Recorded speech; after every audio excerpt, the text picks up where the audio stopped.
नहीं किया है और इसलिए आप बुलडोजर का सहारा ले रहे हैं। इसलिए आप धन के नाम पे हमारे बीच में बंटवारा करना चाहते हैं, इसलिए आप भाषा के नाम पे हमारे बीच में बंटवारा करना चाहते हैं। लेकिन हम मेहनत कश हैं और हम आपके इस साजिश को समझते हैं। अभी भी डेमोलिशन ड्राइव हुआ है। 99% वो गरीबों के मकान और गरीबों की दुकान को तोड़ने के लिए है। आपको सैनिक फार्म या छतरपुर जैसे जगहों में जो फार्म हाउस है, उनके इंक्रोचमेंट्स, उनके लीगल एक्टिविटीज़ आपको नहीं मिलती। तो आप किसके फ़ायदे की बात कर रहे हैं? आपको ये फ़ायदेमंद लगता है कि आप दिल्ली के एक बड़े गरीब हिस्से के घर मकान तोड़कर अपनी राजनीति चलाएं, तो ये आपका फ़ायदा आपकी पार्टी का है, वो जो सांप्रदायिक दंगा फसादी माहौल बनाने का, हम समझ सकते हैं। लेकिन ये जनता के फ़ायदे में नहीं, बहुसंख्यक हिस्से के फ़ायदे में नहीं। आप जिस तरीके से बुलडोज़र हाल फिलहाल में चला रहे हैं, जहांगीरपुरी, शाहीन बाग, आज सीलमपुर, साफ साफ दिख रहा है आपकी राजनीति क्या है। आप लात मार रहे हैं गरीब लोगों के पेट पर। जाके देख लीजिए उन इलाकों में, एक बड़ा हिस्सा तो गरीब है, 5-6 हज़ार रुपये की नौकरी करता है, कंस्ट्रक्शन इंडस्ट्री में या डोमेस्टिक वर्कर की तौर पे या रिक्शा चलाते हैं या रेहड़ी पटरी का काम है। आप उनके रोजगार पर लात मार रहे हैं। कि जिस तरीके से बुलडोजर को आगे किया गया और उन कानूनों को, उस पूरे प्रोसीजर को जिस तरीके से बाईपास किया गया, सबसे बड़ी आपत्ति तो ये है कि आपने पूरे प्रोसीजर को बाईपास किया। दूसरी बात ये है कि उस प्रोसीजर के तहत भी होना ये चाहिए था कि आप एक तरफ से सबके खिलाफ कार्रवाई कर रहे होते, लेकिन आपने नहीं किया। आपने चिन्हित किया उन लोकेलिटीज़ को, उन जगहों को चिन्हित किया जहाँ आपका वोट बैंक नहीं है, जो आपका वॉइस नहीं है, जहाँ से आपके खिलाफ आवाज़ें बुलंद होती हैं, उन इलाकों को आपने चिन्हित किया और उनको चिन्हित करके आपने वहाँ पर बुलडोजर चला करके वो काम करने की कोशिश की। एक तो आपने जो है वहाँ पर दहशत फैलाने की कोशिश की।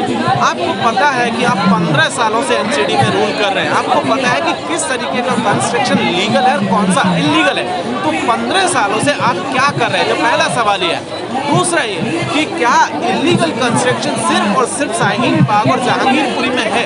इस एलजी हाउस के आसपास इलीगल कंस्ट्रक्शन नहीं है? क्या आपका न्यू फ्रेंड्स कॉलोनी, साकेत या फिर चाणक्यपुरी जैसा इलाका हो, या जो आप कैपिटल का एकदम कोर में जो हिस्सा है वहाँ इलीगल कंस्ट्रक्शन नहीं है? क्या आप वहाँ जाकर किसी तरीके की कार्रवाई कर सकते?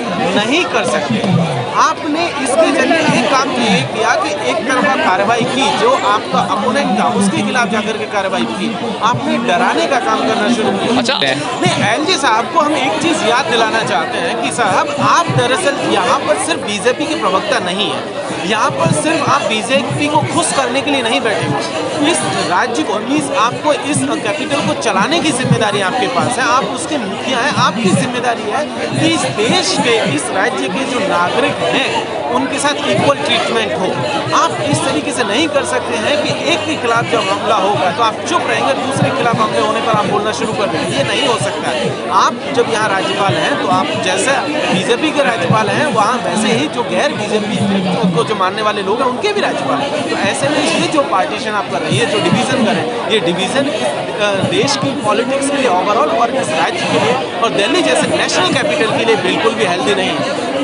उसको तोड़ा जाना केवल ये लोकतंत्र में ये इस बात को संकेत करता है कि सरकार नहीं चाहती है कि लोकतंत्र में, हमारे देश में जो समान अधिकार की, समान रोजगार की, समान शिक्षा की आवाज़ होनी चाहिए, उसका जो संघर्ष होना चाहिए, उसको कहीं से भी बल मिले और उसको लगातार किनारे करते हुए, क्योंकि इनके पास और कोई राजनीति है ही नहीं करने को, इसलिए केवल अंग्रेज़ों से भी ज़्यादा बदतर तरीके से इस तरीके की राजनीति करने पर तुले हैं। यहाँ पर ये बताना पड़ेगा हमें इनको कि हमारा देश गंगा जमुनी तहजीब का देश है, ये हजरत मोहानी का भी देश है, ये भगत सिंह का भी देश है, ये गांधी जी का भी देश है और ये फातिमा शेख और सावित्रीबाई फुले का भी देश है। और यहाँ पर ये किसी के पिताजी का, ये जो आज जो सरकार में सत्ता में बैठे हुए हैं, जिनको लगता होगा कि ये उनका विशेषाधिकार है इस देश पर कि वो जैसे चाहे चलाएं, ऐसा नहीं होगा।